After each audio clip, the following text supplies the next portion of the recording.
Assalamualaikum warahmatullahi wabarakatuh. Apa kabarnya hari ini? Semoga semuanya selalu dalam keadaan sehat walafiat ya. Hari ini kita akan belajar sumber bunyi. Di sini ada beberapa alat musik tradisional atau gambarnya bisa kalian lihat di buku tema 1 halaman 10. Nah, alat-alat musik ini tentunya bisa bersuara ya jika dimainkan, dan cara memainkan alat musiknya pun berbeda-beda. Angklung, misalnya angklung ini berasal dari Jawa Barat, dimainkannya dengan cara digoyangkan. Jadi, bunyi yang dikeluarkan oleh angklung ini disebabkan oleh benturan badan pipa bambu, sehingga menghasilkan bunyi yang bergetar dalam susunan nada 2, 3, sampai 4 nada dalam setiap ukurannya.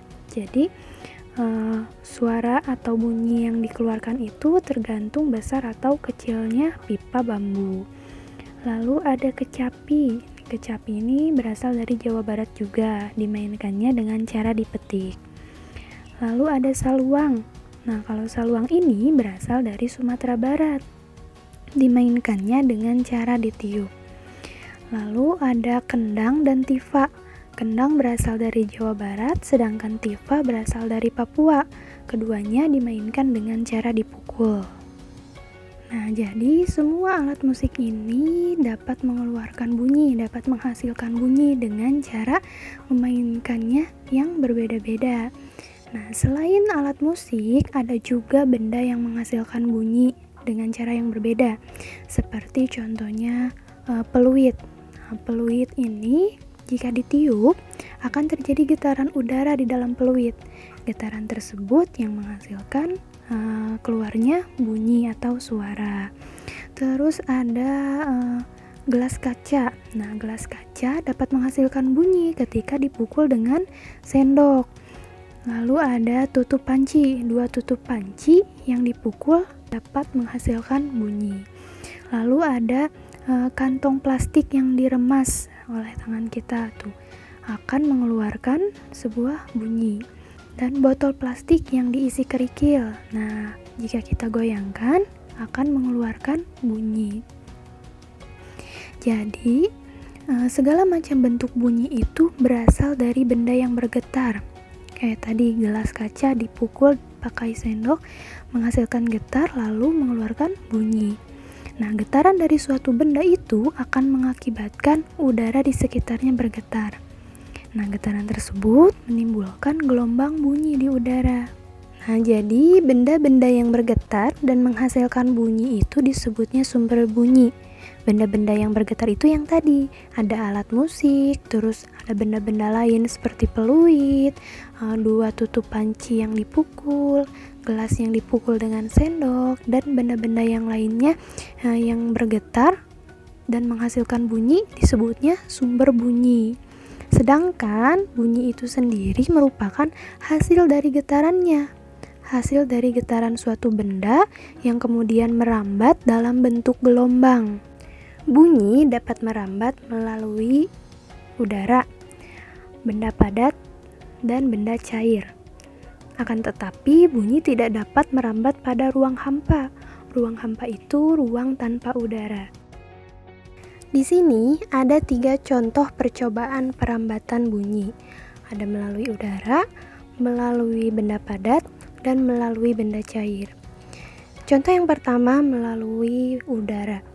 Nah, ada yang berbicara melalui selang, kemudian dihubungkan dengan gelas plastik yang didekatkan dengan telinga. Kemudian yang kedua, percobaan melalui benda padat menggunakan gelas plastik yang dihubungkan dengan menggunakan benang. Yang satu berbicara dan satunya mendengarkan. Lalu percobaan yang ketiga melalui benda cair dengan memasukkan corong ke dalam air dan mendekatkannya ke telinga, kemudian mengetuk ember tersebut. Nah, kira-kira apakah semua percobaan tersebut dapat menghasilkan suatu bunyi melalui media yang digunakan? Ini dia hasilnya.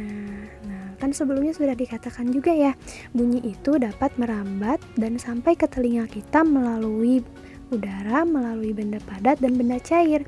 Jadi ketiga percobaan tadi itu hasilnya dapat terdengar bunyi gitu melalui media-media yang tadi, melalui media yang selang, melalui media benang, melalui media air, bunyinya dapat terdengar. Nah, lalu kira-kira bunyi yang dihasilkan dari setiap media sama atau tidak? Jawabannya tidak, karena setiap media itu dapat menghasilkan gelombang bunyi yang berbeda-beda. Namun yang pasti, bunyi itu memerlukan media untuk merambat.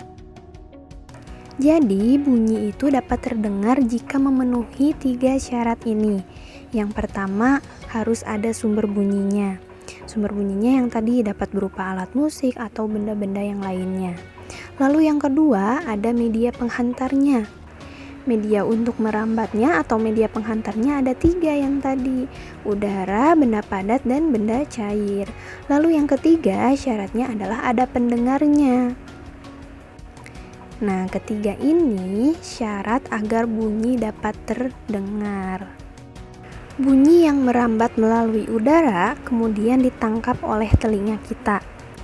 Kita harus bersyukur pada Allah, dengan dianugerahkannya indera telinga, kita bisa mendengar apapun yang memiliki bunyi.